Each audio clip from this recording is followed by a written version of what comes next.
Good morning, everybody. It's Lisa from Stuff and Such by Lisa. Time for some more coffee, crafts, and chat. How are you guys doing this morning?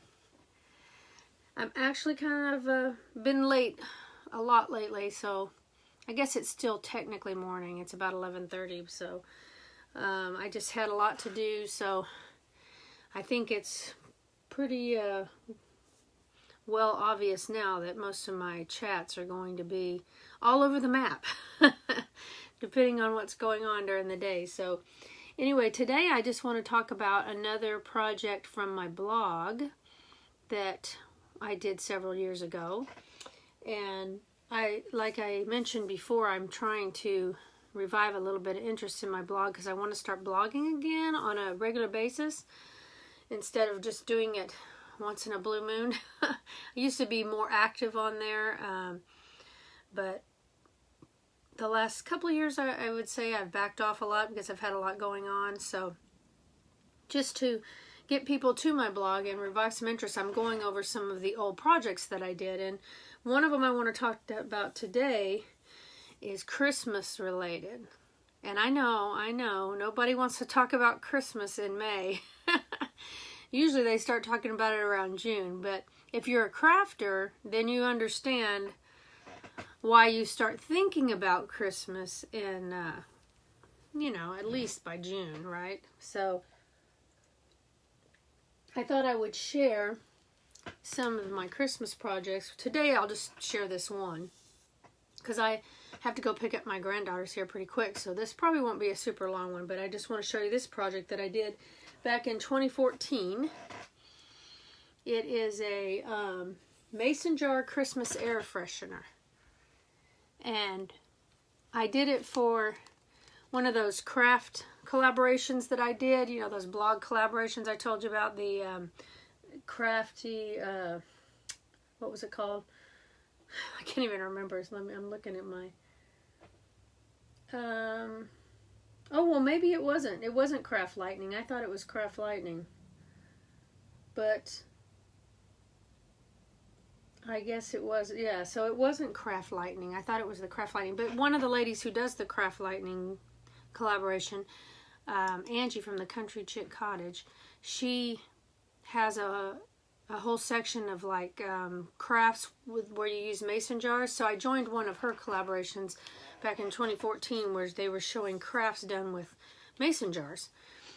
And I've always thought that was really cool because I've always had kind of an affinity for mason jars, especially these pretty ones that have the, I don't know if you can see it, but it's got the design imprinted on it or engraved on it. So, and of course my grandmother used to can her own fruits and vegetables, so I kind of have, oh, there's my husband. Good morning, Mark. My husband's checking it out. I'm showing him some of my Christmas crafts. Even though Christmas is far away, when you're crafting, you have to start early. So this is a mason jar air freshener, and oddly enough, it still smells good. I made this. It smells really good. I made this in 2014, and it's still really yummy. And what I did, I'll link the blog post below so you guys can see it. Christmas, no, I know. It's like it's only May. I know. I should not be talking about Christmas in May, but I'm running out of things to talk about. So, because I'm behind on my sewing. In fact, I was going to talk about those American Girl doll sleeping bags today because I planned on finishing one of them last night, but I found out that the zipper I have is the wrong size, so I could not go to the next step, which was putting the zipper on. So, in case those of you who are wondering why I didn't show those, it's because I have to get some new zippers. I had the wrong size for both of them. Anyway, so I decided to try to revive a couple of my blog posts, and this one in particular was done in 2014 in collaboration with Angie from the Country Chick Cottage. She had a roundup of people doing crafts with mason jars. So this is a very easy craft to do, probably one of the easiest that I did. And it's excuse me. I will list it. I'll give you the link below in the comments so you can go to my blog post and see how I did it. Because in the blog post there's more pictures and there's a step-by-step picture that shows you what I did to make it. So basically what I did is I put some faux flowers in there, you know, some fake flowers and some pine cones with glitter on them and some ribbon. You just randomly put some Christmassy stuff in here. You can put anything you want. I just put, this is what I chose to put in there. And then I put some, I think these pine cones were scented. I think that's where the, or, oh wait, I used this, is that what that is? I think that's, okay, yeah, so I used some sachet. You can't see it here, but if you look at my blog post, I made a little sachet that had some a scented sachet, but I don't remember what scent it was, but it must have been something spicy and like cinnamon because it's like Christmas smelling, and you can smell the cinnamon in it. So, so I put that in there so that it would smell without having, you know, the stuff come out.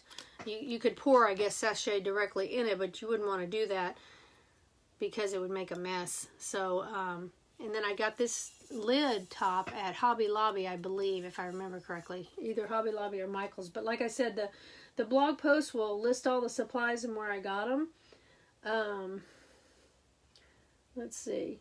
Did I write where I got that? Oh, no, I got it from Michael's. Okay, I guess I got it from Michael's. But I know Hobby Lobby has these too. And then I painted this, which of course you don't have to. I think these were not the same color as the lid, or maybe they were, but I decided to paint just the inside of it. And then I made this little tag on my Cricut, I think. Either on my Cricut or I bought a pre-made tag and then stamped Merry Christmas on it. Okay, so the tag was bought. I just looked at the thing, and this was bought from Michael's also. But then I actually, you know, antiqued it here with some ink on the side, and then I stamped it with Merry Christmas, and I tied it up with jute. So, and it's got ribbon in there, Christmas ribbon. And these are like velvet flowers, Christmas flowers. So anyway, it smells really good, though. Still, I can't believe it because it's like 4 years old and it still smells really good. So this is just one of the projects that I did for Christmas, and there's a couple more that if I can find them, I will try to, maybe in the next month or so, show those too, so that those of you who want to get a jump on Christmas and get your stuff made ahead of time. I had an ornament post and a couple other things, but anyway. So I won't keep you guys because I have to get going and pick up my granddaughters from school. But thank you for joining me today. And if you can, come back tomorrow and hopefully I'll have something new to show you. And if you get a chance, stop by my blog and maybe follow my Facebook page or my blog or my YouTube channel, any of them. I would be very grateful if you would. Thanks, you guys. Talk to you tomorrow. Bye.